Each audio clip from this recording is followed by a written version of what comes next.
Leo bwana nikasema niwakumbuke ndugu zangu wachambuzi wa mpira wa miguu na wale ambao ni watangazaji wa mpira.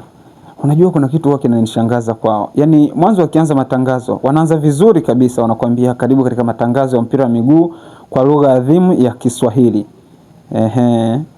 Sasa baada ya dakika 5, hata dakika 5 ni nyingi, baada ya dakika kama 2 tu ataanza kukuchanganyia Kiingereza na ataweka maneno magumu magumu ya Kiingereza. Maybe ni kutuonesha kwamba anafahamu sana lugha nyingi kwa ufasaha.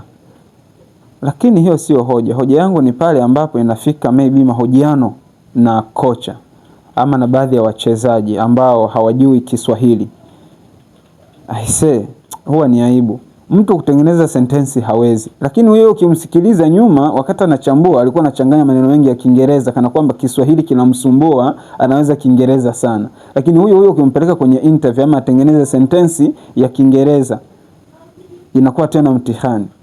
Hebu tuache ushamba bana. Kama unaamua kutangaza kwa Kiswahili na kuchambua kwa Kiswahili, chambua kwa Kiswahili mwanzo mwisho.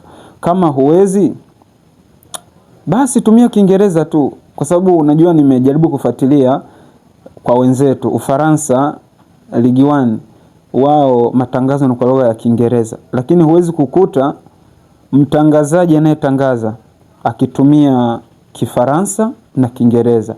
Hata yule second commentator, yani mtangazaji wa pili ambaye anakuwa anachagiza, huwezi kukuta anachanganya na Kifaransa.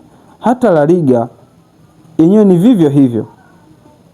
Bundesliga kule Ujerumani wanatangaza kwa Kiingereza, huwezi kukuta anachanganya na Kijerumani, au ukute Mwingereza pale eti anachanganya na Kifaransa ama anachanganya na Kiitaliano ama anachanganya na Kihispania. Huwezi kukuta hivyo vitu. Yaani hivi vitu unavipata tu Afrika. Sasa unajiuliza, kwani kustarabika kwetu ndio huku? Najua itawauma, ila ni vizuri bana, hebu acheni hizo pigo, badilikeni bana. Tutangaze lugha yetu ya Kiswahili.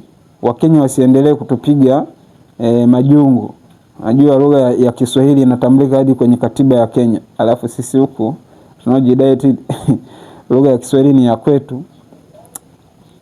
Hata hakuna sheria yoyote inayotambua lugha ya taifa kwanza Tanzania. Ni kwa mazoea tu. Yaani haya mambo haya.